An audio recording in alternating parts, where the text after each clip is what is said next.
Pardon. Alors, si on poursuit dans la compréhension du problème des bornes de la conscience, il y a des éléments là-dedans qu'il faut souligner. Parce que l'homme n'est pas habitué dans son expérience psychologique culturelle, l'homme n'est pas habitué à saisir les opportunités extrêmement voilées ou subtiles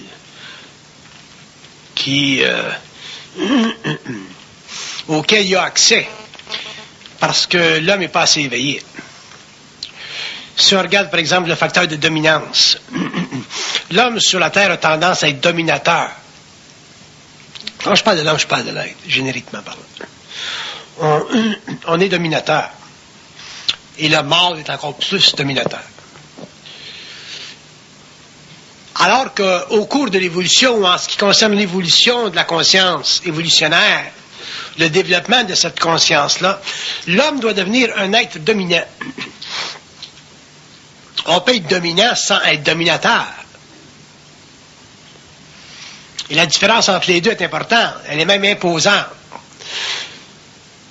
Un homme devient dominant lorsqu'il en arrive à pouvoir dominer ce dont il est fait. Ses craintes, par exemple. Un homme qui est capable de dominer ses craintes, qui sont une représentation de toute son impuissance, éventuellement va en arriver à développer des niveaux de conscience ou de perception très subtils, qui font déjà partie de sa voyance intérieure. Et éventuellement, il va en arriver à pouvoir s'exécuter créativement. Mais s'il n'est pas capable de devenir dans sa vie personnelle un être dominant, c'est-à-dire un être qui est au-dessus d'eux, c'est n'importe quoi, il faut qu'il soit au-dessus d'eux. À ce moment-là, il ne pourra jamais le faire, parce que si un homme n'est pas dominant, ça inspire, ça implique qu'il est en dessous d'eux. Et être en dessous de quoi que ce soit invite l'individu dans son expérience psychologique à utiliser la croyance pour fixer dans son moi une impression de vérité. Donc à ce moment-là, c'est absolument impossible pour lui de devenir dominant au niveau de sa conscience. Donc il ne peut pas devenir dominant au niveau de son intelligence, des lois matérielles ou des lois de l'invisible, ce qui est encore plus difficile parce que ce sont des lois encore plus occultes. Donc, pour que l'homme devienne dominant, c'est-à-dire jamais assujetti à quoi que ce soit, il faut qu'il règle certaines choses. Une des choses qu'il doit régler, c'est la crainte. La deuxième chose qu'il doit régler, c'est l'amour de la vérité. Quand je parle de l'amour de la vérité, je parle de l'amour spirituel de la vérité. Je parle de l'amour naïf de la vérité. Parce que l'amour naïf de la vérité le force, lui, en tant qu'être, à demeurer à l'intérieur des confins d'une conscience institutionnalisée. Il ne pourra jamais mettre le doigt sur les bornes de sa conscience. Donc, il ne pourra jamais être un être dominant. Il ne pourra jamais regarder de haut. Si l'homme n'est pas capable de regarder de haut le concept de Dieu, il est automatiquement violé dans les droits uniques de sa conscience moroncière. Il ne peut pas prédéterminer les assises psychiques de l'organisation des mondes invisibles. Donc, il ne peut pas avoir de connaissance ou il ne peut pas naître à la connaissance des mondes parallèles. Donc, automatiquement, il est obligé de s'inviter en tant qu'individu à un particularisme très humain, qui est le développement ou le besoin de développer une notion unique de l'infinité qu'on personnifie et à laquelle on a donné le nom de Dieu, qui a été institutionnalisé par les religions. Et ça enlève à l'homme sa dominance. Parce que l'homme, s'il n'est pas dominant, et qu'il fait face à cette notion historique de Dieu et qu'il n'est pas capable d'en faire une analyse concrète. C'est-à-dire une analyse basée sur sa capacité créative de définir lui-même les conventions psychologiques de son moi qui contiennent tout le matériel psychologique de son ego, qu'on appelle la culture. L'homme ne pourra jamais en arriver à définir la consubstantialité de sa nature avec celle de cet être-là qu'on appelle Dieu. Donc l'homme demeurera un être dominé. Et s'il est dominé, il ne sera pas dominant. S'il n'est pas dominant, il ne pourra jamais sentir les contours de sa propre infinité, donc de sa conscience créative, morontielle, systémique, télépathique. L'homme, autrement dit, ne pourra pas participer à un dialogue constructif avec les invisibles. Donc il demeurera simplement un être psychologique, voué aux lois planétaires de la quarantaine, qui a affecté toutes les civilisations humaines, qui a conditionné toutes les assises des religions, puis qui a créé ce qu'on appelle aujourd'hui l'homme vide. L'homme vide, c'est l'homme dominé. L'homme vide, c'est l'homme qui n'est pas dominant. Et c'est ce qui a créé, pendant l'évolution, les conditions qui ont favorisé les dictatures à tous les niveaux. Les dictatures politiques, les dictatures théologiques, les dictatures spirituelles. Un homme qui est en communication avec l'invisible, avec des morts, avec des entités, il vit une dictature. On appelle ça la possession. La possession, c'est une dictature.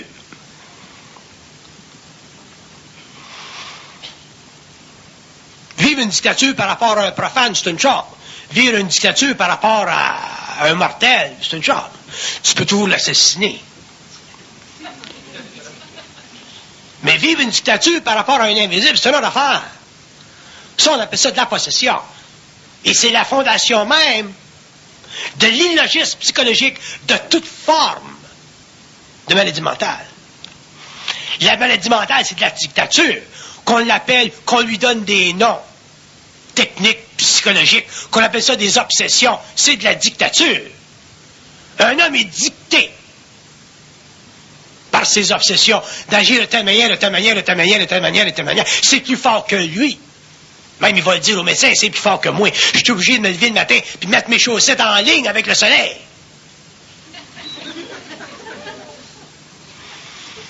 Je suis obligé de laver mes mains toute la journée. 15, 50, 60 fois. C'est de l'obsession. C'est de la dictature. Si c'est pas contrôlé, ça amène à la folie. Pourquoi? Parce que l'être n'est pas dominant. Puis pourquoi est-ce que l'être n'est pas dominant? Parce que l'être n'a pas été instruit.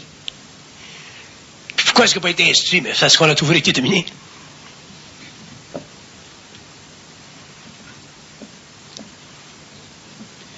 Les systèmes de croyance de l'évolution qui ont été et qui ont servi à la formation esthétique, morale, éthique de nos sociétés, de nos civilisations, à partir de la Grèce antique, de l'Égypte, même de l'Orient, a servi à quoi en ce qui concerne l'homme? Je ne parle pas de l'homme individualisé, là. Je parle de l'homme qui n'a pas de conscience individualisée, l'homme normal, l'homme de la terre, l'homme qui est fait de chair et d'os, et qui pense, qui a un ego réfléchi, qui fait partie de ce qu'on appelle la grande masse humaine, puis qui est déchiré entre le bien et le mal, puis qui se sent obligé, au cours de son évolution, de faire des professions de foi, pour calmer son âme. Cet homme-là, l'homme normal, l'homme profane, l'homme de l'évolution, la créature du bon Dieu, donc la queue de veau, cet être-là n'est pas un être dominant. Il a été dominé par d'autres qui ne sont pas plus dominants que lui, mais à cause des conditions sociales qui favorisent le pouvoir, ont eu une ascendance sur lui. Si t'es ignorant, puis le gars à côté de toi, c'est un médecin, mais c'est évident qu'il va avoir une ascendance sur toi, même s'il est plus ignorant que toi.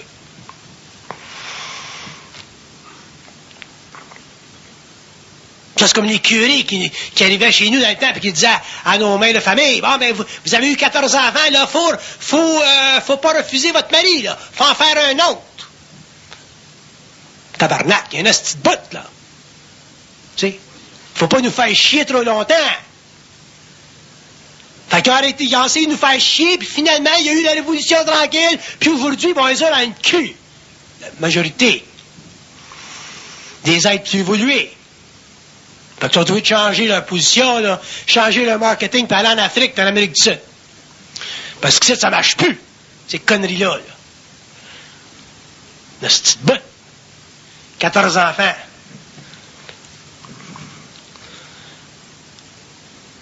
Mais on n'était pas des êtres dominants. Tu me vois-tu, moi, le curé qui arrive chez nous puis qui me dit à moi, si j'étais une femme, ce que je reviendrai jamais, faut que t'en fasses un autre. M'a dit, tantôt sur la table, mon tabarnak m'a te planté tout de suite, moi. M'a joué, moi, avec ton parapluie. M'a le faire sortir, ton parapluie. Mon colon de calice. Je me mets tout nu devant lui, là. Regarde ça! Pop! Tac! Maudite bande de calice. Fait qu'on n'a pas été des êtres dominants. Mais ça, c'est par rapport à l'humanité. La grosse humanité. Dense. Mais quand tu commences à dealer avec des invisibles, c'est un autre élément. Fait que si t'es pas dominant ici, avec tes collègues, comment est-ce que tu vas être dominant là?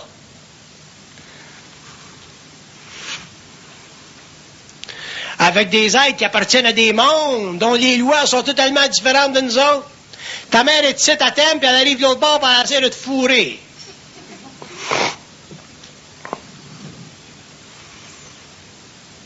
Puis tu commences pas que t'essaies de me fourrer. Je t'aimais quand t'étais ici, tu m'aimais quand t'étais ici. Ah, elle dit les lois sont pas pareilles. Tu sais. Ah, je savais pas ça. Pas pareil. On est régi par d'autres formes de gouvernement. L'amour, c'est pour nous autres. Nous autres, on manipule. On s'ennuie de vous autres, on veut communiquer, mais quand on communique, on vous fuck l'esprit, vous venez malade. On n'est pas capable de venir en contact physique avec vous autres sans fucker votre monde. Les chaises, ça se promène dans la maison, ça se frappe contre le mur. On essaie de vous écrire des messages, on prend des crayons, on les met en vibration, puis ils écrivent tout seuls sur le mur, puis ça barbouille tout partout. On n'a pas de contrôle d'énergie. Vous êtes obligés de relaver le mur le lendemain. On essaie d'utiliser vos téléphones, puis ils se décrochent tout seuls, vous friquez, vous allez voir un psychiatre, vous pensez que vous êtes malade. Fait que le contact logique entre les mondes parallèles et le monde matériel, il n'est pas fait encore. Pourquoi il n'est pas fait encore? Parce qu'on appartient à une civilisation qui n'a pas contrôlé l'énergie de la matière, parce qu'on n'est pas capable, au niveau de la conscience de nos cellules, d'interpréter les signaux entre nous autres et les autres mondes d'une façon parfaite, de sorte qu'aussitôt qu'on vient en contact télépathique, inconscient, magnétique, avec d'autres mondes, on se joue totalement dans des expériences de volatilisation. Il n'y a plus de stabilité. Pourquoi? Parce qu'on n'est pas des êtres dominants. T'as du monde qui vient d'autres planètes, ici, là, ça fait plaisir à Richard Glenn qu'on parle de ça, là. Du monde qui vient d'autres planètes, ici, puis qui te zappe d'un champ. Tu te fais zapper d'un champ, t'arrives de l'autre bord, tu sais pas si t'es arrivé plus là encore astral ou encore physique, parce que t'as pas la notion. T'as pas la notion de ton espace-temps psychique. Fait que tu sois là astralement ou que tu sois là physiquement, pour tout c'est la même affaire. Tu n'es pas capable de contrôler ça. Ces grands yeux-là, quand ça te regarde, là, tu penses que tu regardes dans le fond de la mer tant que c'est vaste. Tu n'es pas capable de les envoyer chier, t'as peur. Tu es magnétisé tout de suite. Pourquoi? Parce qu'ils ont le pouvoir sur toi. Pourquoi est-ce qu'ils ont le pouvoir sur toi? Parce que le contact de leur aura avec le tien crée une diminution instantanée du volume de ton âme. Quand tu rencontres un extraterrestre, ton âme, le volume de ton âme, il diminue comme ça. Fait que ton aura, tu n'as quasiment plus. En diminuant ton aura, tu perds automatiquement ta mémoire parce qu'il y a une relation entre le volume de ton aura et ta mémoire. Si vous étiez capable au niveau de la voyance, au niveau d'une science future, de mesurer les temps dans votre vie où vous avez beaucoup de mémoire et les temps dans votre vie où vous avez peu de mémoire, vous allez voir et vous comprendrez qu'il y a une relation directe entre le volume de votre âme et la mémoire que vous appelez. Une personne qui perd la mémoire, comme les gens qui sont Alzheimer, là, le volume de l'âme est très, très réduit. C'est ça la maladie occulte, psychique, magnétique qu'on appelle Alzheimer. Fait que ces gens-là, quand ils viennent en contact avec toi, automatiquement, il y a une suppression, une diminution extraordinaire de ton champ aurique, donc de tout ton magnétisme animal. Puis tu deviens pour eux autres un toutou. Ils te mettent sur la planche. Il y a un qui a dit, monte là, tu montes, tu l'évites. Tu es en lévitation.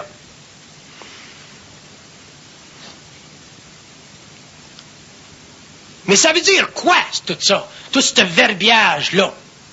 Ça veut dire qu'il va falloir un jour que l'homme soit capable de contrôler son esprit, parce que c'est tout au niveau de l'esprit que ça se passe.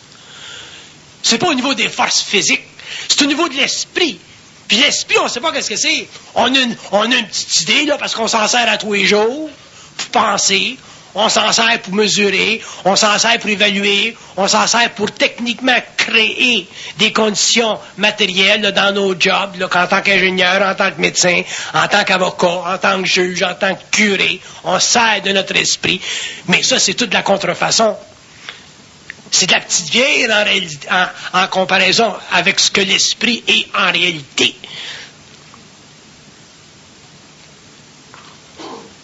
Mais on ne s'en sert pas parce qu'on n'est pas dominant. On est dominé. L'homme pense avec les pensées de tout le monde. On le sait, quand on était aux études, on aimait ça. Dire ce que Socrate avait dit il y a 2000 ans. Connais-toi toi-même. On était capable de répéter les conneries françaises. Là. Tu penses, je pense, donc je suis. Puis on se pensait intelligent. Fait qu'il va falloir un jour que l'homme renverse ça complètement, que l'homme devienne dominant, c'est-à-dire que l'homme soit capable d'exploiter avec conscience la gravité de son ignorance, puis elle est très grave, son ignorance.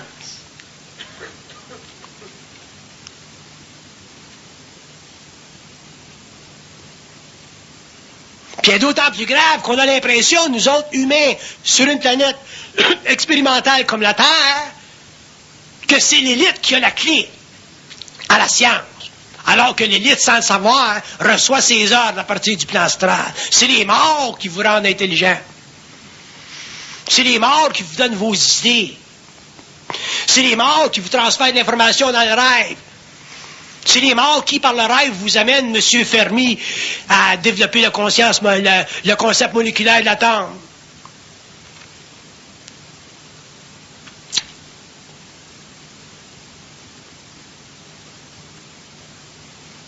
Puis les morts sont bien plus actifs chez l'homme qu'on pense.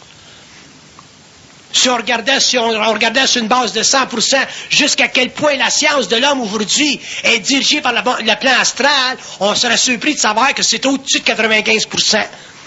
Ça veut dire qu'il y a 5% de la connaissance humaine, de la conscience humaine, qui est utilisée et matérialisée sur la Terre pour l'évolution, non pas des doctrines, donc de la connaissance, mais pour l'évolution de l'esprit, 5%. Fait que c'est pas gros, 5%. Vous allez dire, il y a des choses extraordinaires qui se passent dans le monde. L'Internet. Savez-vous qui c'est qui est derrière la construction, le développement et l'institutionnalisation de l'Internet sur la Terre? L'Internet est développé par des savants qui font partie du monde astral de l'Orin. Et l'Orin, c'est une convention psychique qui est maintenue en vie pendant aussi longtemps qu'ils vont pouvoir le faire par des morts qui ont décidé de ne plus s'incarner sur la Terre. Ça veut dire qu'il y a des intelligences dans le monde de la mort qui sont fixées, décidées de ne plus revenir sur la Terre. Et ça, c'est une grave erreur, parce qu'ils n'ont pas le choix que de le faire, parce que la fusion, c'est-à-dire l'électrification de l'âme, doit se faire dans la matière. Ça veut dire que ces êtres-là font déjà partie de ce qu'on appelle aujourd'hui les forces lucifériennes.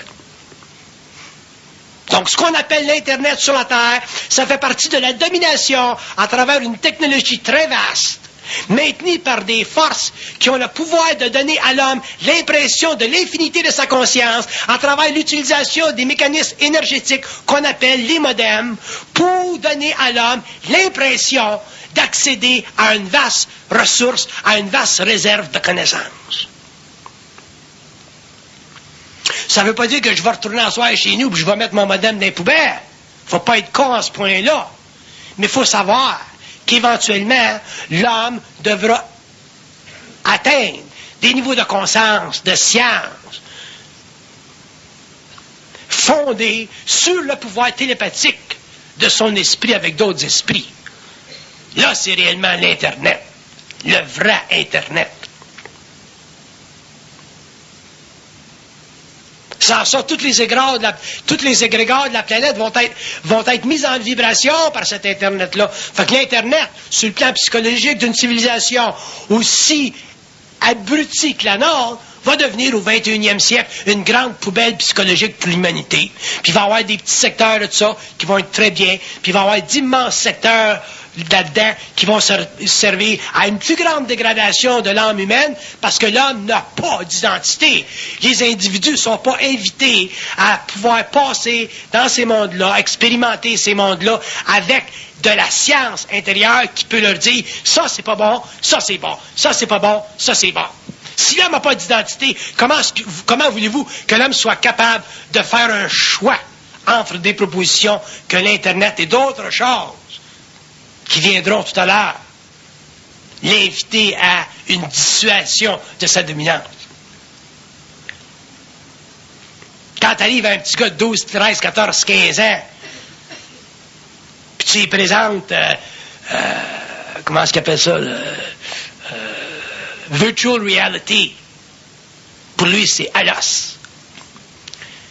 Mais quand tu vas sur le plan mental, puis tu étudies le virtual reality, puis qu'est-ce que ça va faire à certaines personnes, qu'est-ce que ça peut faire à certaines personnes, ça fait quoi à l'aura de l'homme, ça? Ça fait quoi à l'ego qui est déjà dominé, qui est sans dominance? Ça fait quoi à une conscience qui est pas centrique, qui est pas dans sa propre lumière? Ça fait des êtres qui, au 21e siècle, vont devenir des expressions extrêmement manigancées, mécanisées, d'une conscience astrale presque matérialisée. Puis déjà, aujourd'hui, dans le monde, il y a des entités astrales qui tentent de se matérialiser à travers la téléphonie, la radio, la télévision. Fait que plus les systèmes électriques vont être développés sur la Terre, plus ils vont être subtils, plus la science sur la Terre va devenir grandiose, plus les morts vont se matérialiser.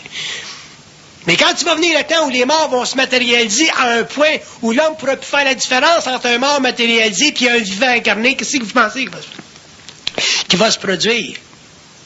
Il va y avoir un débalancement des chakras de la Terre à un tel niveau qu'à un certain moment donné, les éléments sur notre planète vont être totalement débalancés parce qu'une planète telle que la Terre ne peut pas supporter indéfiniment que des êtres qui viennent d'autres espaces fassent intrusion dans le champ magnétique d'une conscience planétaire qui n'est pas capable de les recevoir au même niveau où ils sont, c'est-à-dire en domination.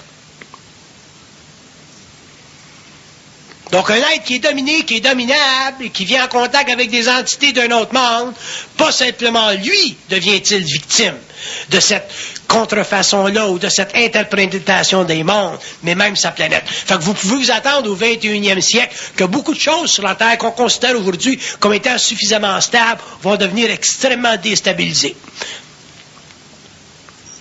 Fait que ça fait quoi tout ça?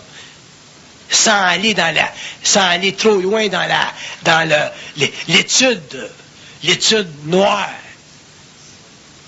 des choses. Ça fait quoi? Ça fait qu'éventuellement, il va falloir que l'homme s'individualise.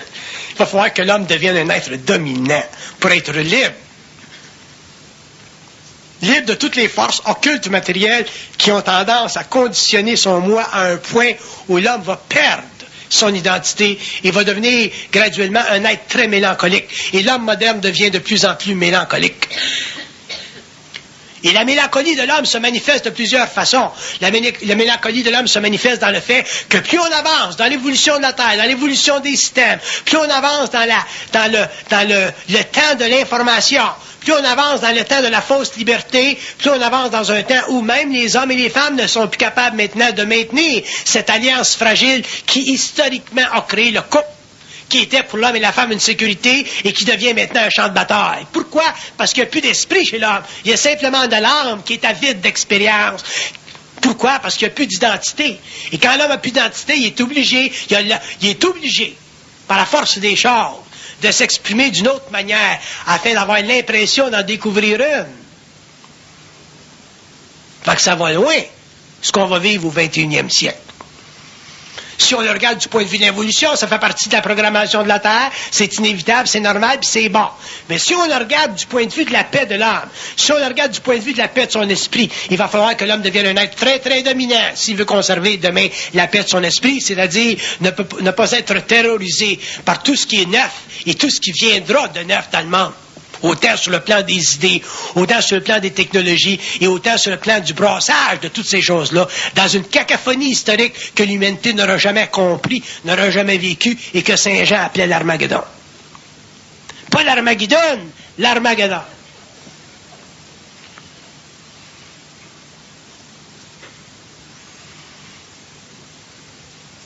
L'homme a vécu pendant des siècles comme un animal dans un laboratoire. On regarde toutes les périodes historiques, la Grèce, la Rome antique, les chrétiens dans le Colisée qui se faisaient manger avec des Césars qui montaient le pouce ou qui descendaient le pouce, puis des niaiseux qui disaient « Ouais, c'est ça, lui on le fait manger, l'autre on le fait pas manger. » On a passé d'autres périodes, la Renaissance, on est arrivé au 20e siècle, on a eu Hitler, on a eu des Idi Amin, on a eu Staline, on a eu des cons comme Chamberlain, on a eu toutes sortes d'hommes qui ont créé la franc-maçonnerie de l'humanité, qui ont créé l'illusion humaine. Puis nous autres, on a été pendant tout ce temps-là des êtres dominés, qui se pensaient intelligents parce qu'on était capable de discuter les théories de Lénine, qui se pensaient intellectuels parce qu'on était capable de discuter les conneries de Jean-Paul Sartre, qu'on était encore plus capable intellectuellement parce qu'on était capable de bénéficier et de goûter aux grandes théories philosophiques de Bertrand Russell. On est où aujourd'hui? Les suiveurs, puis les suiveurs de Castro, puis les adolescents qui ont enlevé le brassier quand les Benito sont descendus de l'avion à New York. On est où aujourd'hui? On est dans la merde. Pourquoi? Parce qu'on était des êtres dominés. On n'a jamais été des dominants.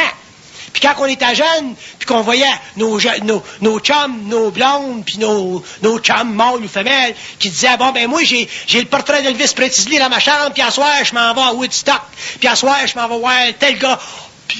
Puis nous autres, on disait, moi, Elvis Presley, ça me dit pas grand-chose, il est bien bon, mais de là, enlever ma brossière devant lui, devant une stage, ça m'intéresse pas.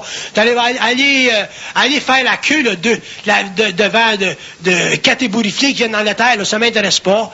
Là, on se sentait toute croche, là. Comment se fait, je suis pas comme les autres? C'est moi qui est pas correct, là. Là, on allait voir le psychiatre, on allait voir le conseiller, on allait voir nos parents. Puis on s'apercevait que nos parents aussi allaient voir Elvis Presley. Fait que là, on était réellement fuckés, parce qu'on était tout seuls, Chris, à être pas comme les autres. Puis on n'aime pas ça être pas comme les autres, Chris, parce qu'être comme les autres, on est bien. On se cache dans la grande étoffe de l'inconscience de l'humanité. On aime ça être comme les autres. On aime ça être des petits Chinois. Comme les autres. On aime ça s'habiller comme les autres. On aime ça. Pas pouvoir se différencier, parce qu'on est habitué à être des êtres dominés. On n'a pas été habitué à être des êtres dominants. On n'a pas eu des profs et des parents qui nous ont enseigné à être des êtres dominants, c'est-à-dire dominer nos craintes, pour en arriver à réellement construire les assises d'une conscience morontielle, individualisée, créative, qui n'a pas peur d'être seul. Quand l'homme aura plus peur d'être seul, l'homme pourra commencer à scruter les plans, communiquer avec les plans, traiter avec, je vais dire comme ma femme qui les appelle les petits cute. Elle les appelle les petits cute. L'homme n'aura pas peur de communiquer avec les petits cute. La gang de niais dans l'invisible, qu'on pense intelligent, nous autres, parce qu'on a été dominés. Puis quand vous allez commencer à communiquer avec l'invisible, comme moi je le fais depuis des années, vous allez voir qu'il n'y a pas autant d'intelligence que vous pensez dans le monde de la mort, puis que même dans le plan mental, ils sont mieux de s'organiser réellement par rapport à votre puissance pour que l'homme en arrive un jour à pouvoir inspirer, pas simplement la matière, mais inspirer le monde des morts, puis pas simplement inspirer ceux qui sont dans la recherche d'une certaine conscience, mais inspirer aussi ceux qui l'ont dominer cette conscience-là depuis des millénaires. L'homme est un être qui devra un jour devenir glorieux. Puis être devenu glorieux, ça veut dire ne plus avoir peur de rien. Quand l'homme n'a plus peur de rien, l'homme pourra ensuite venir en contact avec les autres plans, les autres mondes, les autres morontialités, les autres plans. L'homme pourra aller le soir dans ses rêves puis être conscient. L'homme pourra déplacer des choses. L'homme pourra établir sa volonté. Et l'homme finalement réalisera qu'il a été réellement créé à l'image des dieux, mais pas de Dieu. Puis les dieux, c'est quoi? Mais ça dépend avec qui tu fraternises. Tu fraternises avec un mort, ben ton Dieu, c'est ton mort. Vous autres, vous appelez ça des guides spirituels. Vos anges gardiens. Ben vous, c'est de l'ange gardien. Ben montre-moi ta carte de crédit. Montre-moi ta carte de visite, mon sacrement. Montre-moi ta carte de visite. Donc moi, j'ai pas d'objection à ce que quelqu'un communique par télépathie avec moi. Mais montre-moi ta carte de visite. Parce que si tu ne me montres pas, moi, je vais te la décrire. Parce que je suis capable de la décrire, ta carte de visite. Puis il est venu de convenir à ma réalité, ta carte de visite. Faut que l'homme devienne un être dominant. Fait qu'au lieu qu'il y ait qu'un gars qui gueule comme moi pendant 15-20 ans, il y en aura plus, il y en a des centaines, des milliers. Il y aura une nouvelle humanité, il y aura une nouvelle conscience, une nouvelle race racine sur la planète qui finalement cessera de vivre comme on a vécu pendant l'évolution. C'est-à-dire des êtres terrorisés par la vérité, des êtres qui avaient peur de sortir des confins de leur conscience parce qu'ils ne voulaient pas être seuls dans la tour d'ivoire de leur propre lumière.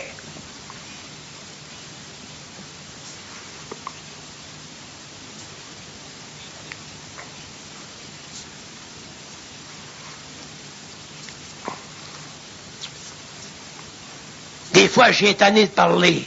Des fois, je voudrais tout sacrer ça, là. Mais je continue parce que je suis tanné de parler quand j'atteins un certain niveau vibratoire. Mais j'ai hâte d'atteindre l'autre pour commencer à parler encore. Puis après ça, je suis tanné, puis après ça, je vais atteindre l'autre. Autrement dit, je vais probablement parler jusqu'à temps que je crève. Fait que je passe mon temps, ça fait 20 ans que je passe mon temps à dire j'ai pas commencé à parler. M'as-tu commencé un jour, câlisse?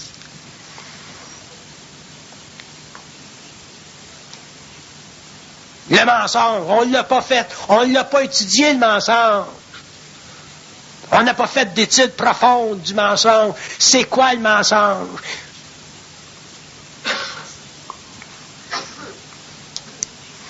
Le mensonge, c'est l'incapacité de savoir. Le mensonge, c'est l'impression de l'impossibilité de savoir.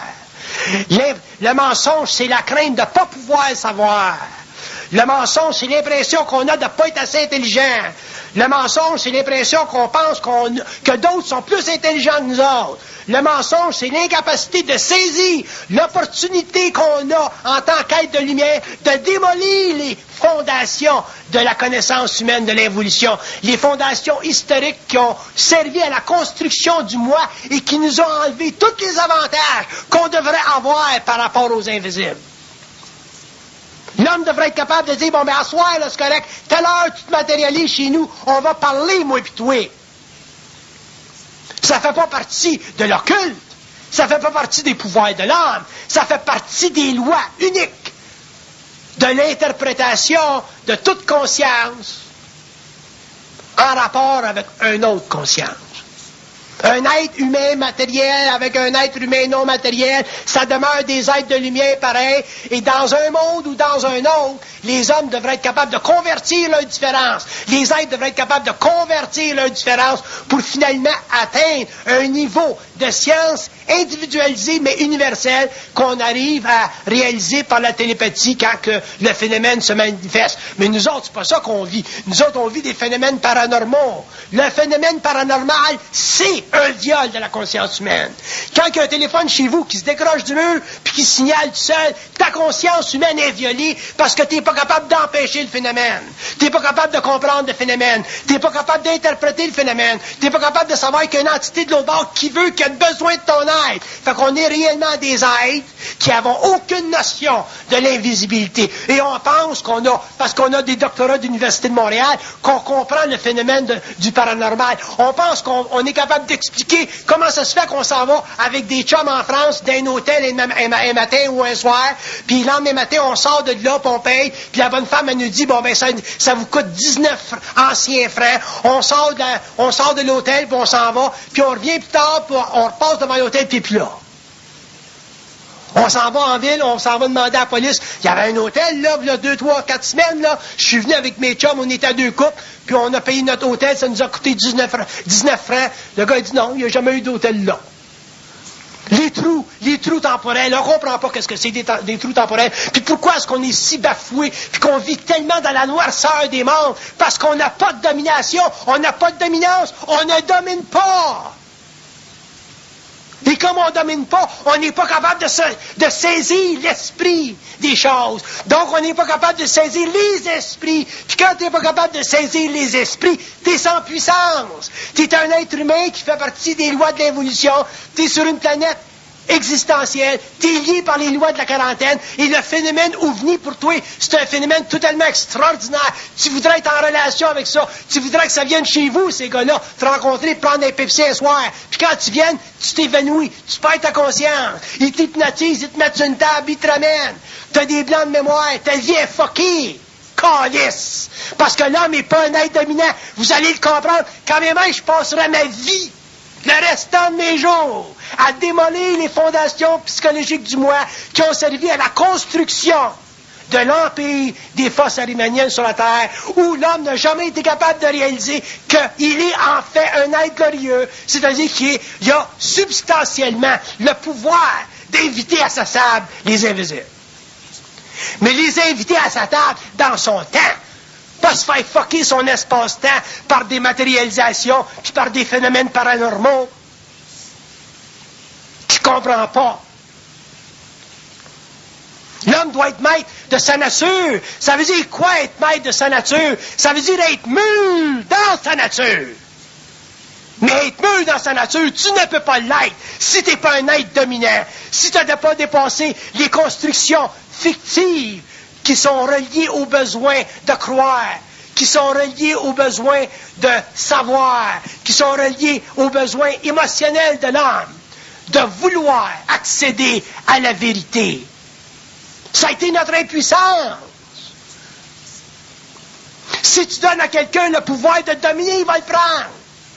Si tu enlèves à quelqu'un le pouvoir de te dominer, il va te combattre. Les esprits vous combattront, l'astral vous combattra, et même le mental vous déjouer jusqu'au jour où vous n'aurez plus de crainte, jusqu'au jour où vous aurez suffisamment d'assises pour faire face aux pires choses qui peuvent vous arriver dans la vie, le cancer, la maladie, et la retourner de bord, parce que l'homme a le pouvoir de se guérir lui-même. L'homme a le pouvoir d'instituer dans sa conscience matérielle les lois de l'ordre. C'est assez.